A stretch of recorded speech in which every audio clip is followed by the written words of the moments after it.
Bonjour les Gémeaux, bienvenue dans votre guidance du mois de mai. On va aller explorer ensemble les messages sur cette période qui va vous mener à votre période anniversaire. Donc je souhaite déjà un bon anniversaire aux Gémeaux du mois de mai. Alors ici nous allons avoir le thème, l'ambiance, on va dire générale sur ce mois. De quoi on va parler clairement, ce qui va vous préoccuper principalement. Ça peut être un événement, ça peut être une question que vous avez. Ici, nous irons voir le domaine matériel, financier, le travail, les études, le quotidien. Ici, tout ce qui est du domaine relationnel, votre monde intérieur également. Ici, nous aurons l'avertissement, le conseil et puis le petit point final, le bilan. Allez, on y va.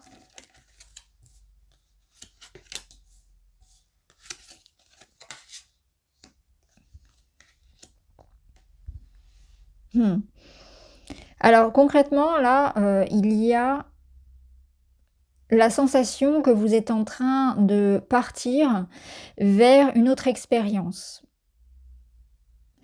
Sauf que tout ne se passe pas forcément comme prévu et la vie vous met au test. C'est ce qu'on vous dit cette petite carte. Il y a la notion ici de croire. De croire dans le sens de la foi. Dans le sens de même si tout n'est pas encore là, même si je ne vois rien, j'ai confiance. Alors soit il est question d'avoir confiance en un processus, en la vie qui s'expérimente au travers de votre expérience personnelle.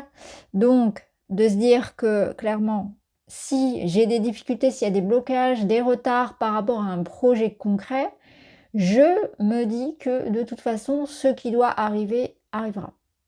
Donc, il y a une sorte comme ça de détachement par rapport à des difficultés, par rapport à des retards, par rapport à des contraintes, en se disant, quoi qu'il arrive, si ça doit arriver, ça arrivera. Si ça doit se faire, ça se fera. Donc, il y a comme cette acceptation des choses comme elles sont qui fait que c'est pas qu'on s'en fiche, mais on va pas forcément se morfondre autant qu'avant. On va pas réagir de la même manière, avec autant d'intensité, avec autant d'anxiété, de prise de tête. Donc, si ça marche pas, eh ben c'est pas grave, je passerai par un autre chemin. Vous voyez, il y a comme l'idée que si c'est pas maintenant, ça sera plus tard. J'attends, je patiente, je reste, on va dire, zen dans cet espace. Si quelque chose ne fonctionne pas, je vais pas forcer. Je vais pas forcer à ce que cette personne reste dans ma vie. Je vais pas forcer à avoir ce travail. Je vais pas forcer à avoir cette collaboration, à avoir cette maison, à obtenir maintenant, si vous voulez, ce que je désire. Peut-être que parfois je me trompe dans ce que je désire, parce qu'avec le 6 d'épée, il y a quand même une notion aussi de parfois prendre un autre chemin, se rendre compte qu'on était resté bloqué sur une pensée, sur une idée qui n'était pas forcément la bonne. Et concrètement, ça crée, vous voyez ici c'est la carte qui parle un peu de revenir au réalisme, de revenir surtout à une énergie très concrète, très pragmatique. Et je pense que c'est ça, c'est de vous rendre compte que parfois il faut faire du tri aussi dans ses idées et qu'on ne peut pas tout prendre. On ne peut pas tout faire. Tout n'est pas fait pour nous. Et que peut-être nous-mêmes aussi on se trompe parfois. Donc il faut redescendre un petit peu peut-être de certaines convictions. On s'est peut-être trompé, on a le droit de se tromper. Et la vie nous redirige. Donc c'est un mois particulier pour vous, mais qui vous amène à vivre des expériences qui vont être pleines de sens, qui vont être très riches. Et même si ça ne va pas toujours répondre effectivement à votre désir, ça va vous permettre de vous réaligner quelque part. Et de retrouver une certaine forme de fluidité vers quelque chose qui est davantage pour vous. Alors, au niveau concret, au niveau matériel, c'est très beau. On a quelque chose qui se passe.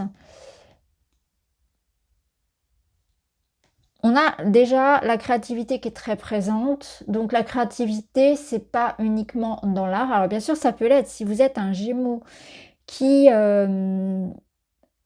est actuellement notamment sur un projet artistique, écrire, lire, la musique, bon, peu importe votre art, vous voyez ce que je veux dire, vous aurez de bonnes idées, votre imagination est bonne, mais la créativité de manière générale, c'est quand même le propre de l'humain, c'est-à-dire de savoir justement s'adapter à toute situation et de savoir se tirer de chaque situation dans laquelle il se trouve, parce qu'il a cette capacité à utiliser justement un trousseau de clés intérieur, un peu comme une espèce de MacGyver de l'imagination qui va savoir trouver exactement le bon outil dans sa caisse à outils pour trouver des réponses à une situation. Donc là, on sent que d'un côté matériel, voilà, le quotidien, vous êtes plein de ressources, vous avez plein d'idées.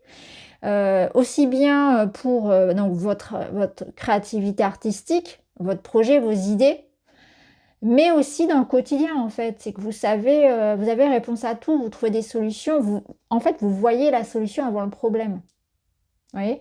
Il y a quelque chose comme ça qui fait que peu importe ce qui se passe, vous arrivez, voilà, il n'y a pas de problème, il n'y a pas de problème, il n'y a que des solutions. C'est un petit peu ça. C'est que vous avez cette capacité à utiliser votre créativité humaine pour pouvoir, quoi qu'il arrive, vous en sortir, trouver une solution, avancer. Si ça ne va pas là, bah, je passerai par une autre voie. Et c'est exactement ce que je vous disais là. Avec le 4 de bâton, il y a du soutien, il y a la famille, il y a effectivement quelque chose qui peut aussi se fêter. Donc c'est un peu l'idée que on trouve une solution à une problématique qu'on pouvait avoir. Donc il est possible que pour certains d'entre vous, vous trouviez une solution à une problématique dans laquelle vous êtes déjà. Pour d'autres, avec la foudre, il va y avoir un événement qui va venir perturber le plan que vous aviez prévu. Donc on vient perturber vos plans, c'est ce qu'on vous dit, mais vous avez ressources, vous avez réponse à tout avec cette créativité et voilà, vous allez utiliser l'un de vos outils, l'un de votre savoir-faire, votre capacité à répondre à ce qui se présente à vous pour vous en sortir. En fait, peu importe ce qui va se passer, vous allez vous en sortir. Et haut la main. Le 4 de bâton, il vous dit aussi que là, il y a quand même une étape qui est franchie. Donc, il est possible que vraiment, il y ait quelque chose qui s'ancre et que ce qui se passe pour vous, ça vous permette aussi de franchir un cap, personnellement.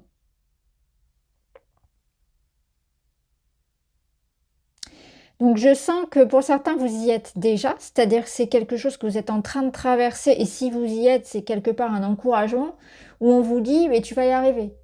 Tu es en train de traverser, tu vas arriver de l'autre côté de la rive et en plus là-bas, ça va être la fiesta. Tu vas célébrer, il y a du monde, il y a du soutien.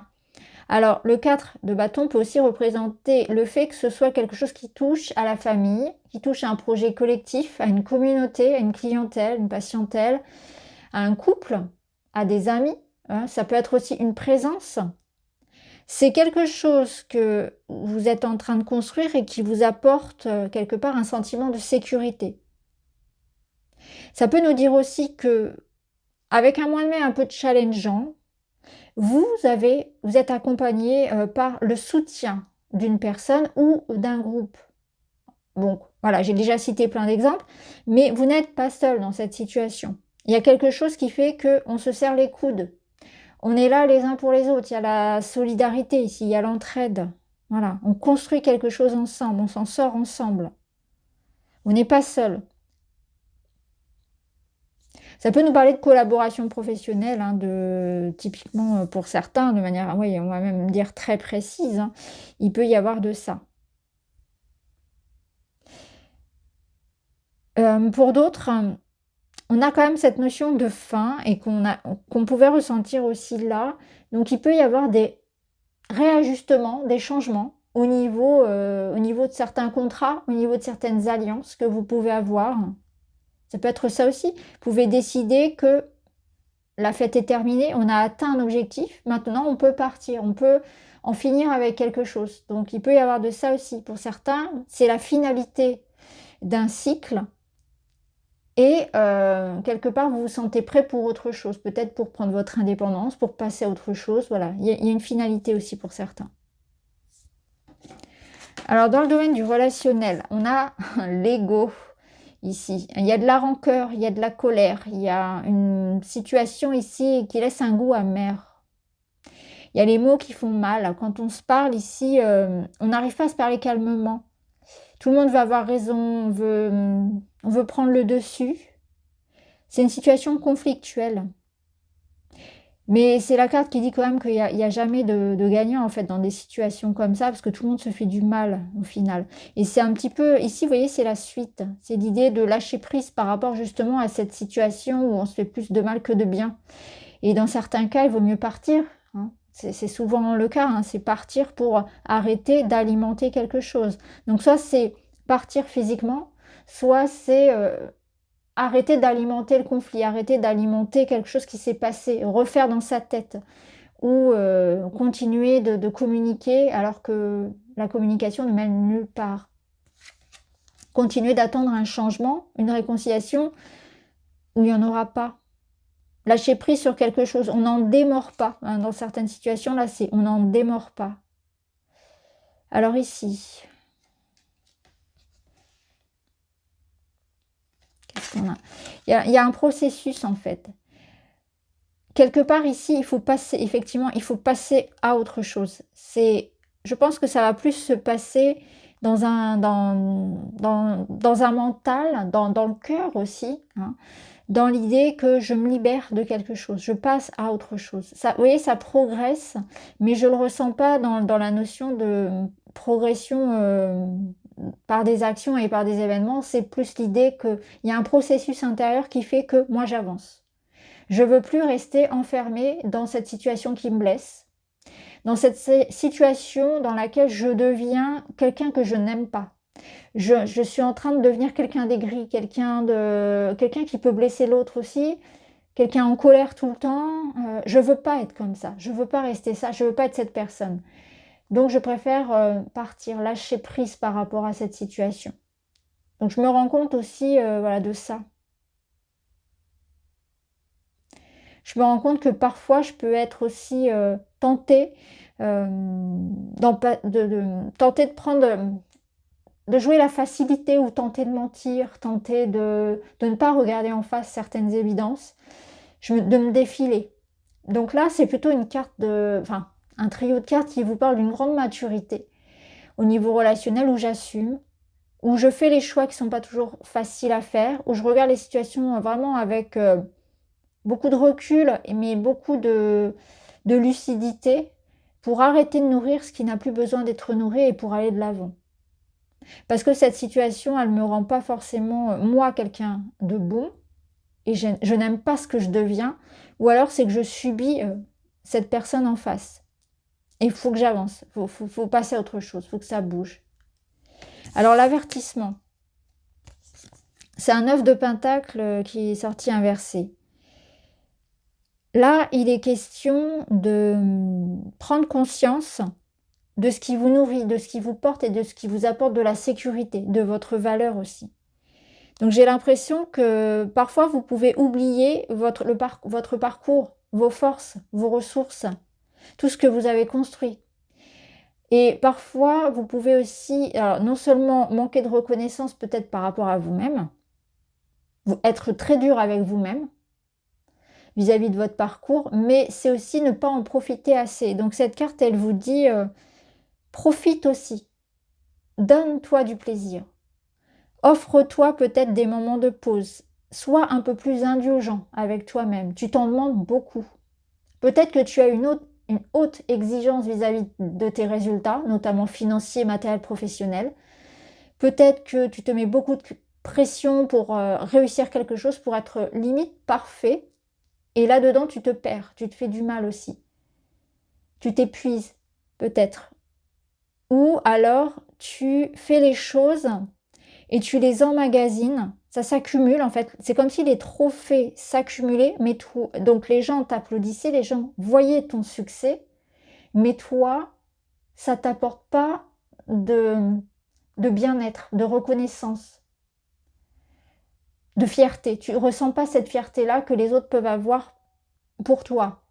Les autres t'applaudissent, toi tu comprends pas pourquoi. Pour toi, c'est pas suffisant. Tu en veux toujours plus dans ce sens-là. Tu as ce sentiment que c'est jamais assez, qu'il faut toujours en faire plus. Et tu as comme un manque ici à combler, mais ça ne viendra pas de l'extérieur. Ça peut être uniquement comblé par le propre regard que tu peux avoir sur toi-même, sur ton corps, sur ton parcours, sur ce que tu fais, sur ton travail. C'est à toi de voir tes qualités et c'est à toi de t'offrir aussi ce moment de plaisir, de repos, de reconnaissance et de fierté que tu mérites. Le conseil, roi de bâton qui est sorti inversé lui aussi, c'est sois fier de toi, affirme-toi, reprends le pouvoir sur une situation, fais-toi confiance. Donc il y a vraiment une notion de reconnaître ses qualités, sa valeur, d'être fier de soi et de se faire confiance pour la suite. Peut-être qu'il y a une situation ou un événement qui vous a fait perdre confiance en vous, effectivement. Et qu'aujourd'hui, le roi de bâton, il vient pour vous dire reconnecte-toi à ta force, reconnecte-toi à ce que tu veux vraiment, à ton feu. Il y a peut-être quelque chose qui s'est un peu éteint, une énergie, une motivation, une confiance. La confiance revient beaucoup, mais c'est aussi l'estime de soi, c'est la valeur qu'on se donne. C'est les situations dans lesquelles finalement on s'est effacé, les situations dans lesquelles on s'est trahi soi-même. Et là, il n'est plus question de ça. Au contraire. Il est question de reprendre les choses en main. Vous avez le 7. Le 7, c'est un chiffre fort qui parle justement de réflexion et de transition. Et justement, on vous dit arrête d'être trop exigeant. C'est ce que je vous disais. Et peut-être que ce roi de bâton, voilà, son feu se retourne contre lui. Il peut être en colère, mais contre lui-même parfois. Il s'en veut de quelque chose. Il se juge très mal. Chercher la perfection, c'est prendre le risque d'être déçu et d'abandonner. En étant plus indulgent avec moi-même, j'arrête de me prendre la tête, j'agis et j'ai confiance en moi. C'est dingue parce que ça résume tout ce que je vous ai dit. Donc voilà les Gémeaux, j'espère que ça vous parle. Je vous embrasse, à très vite.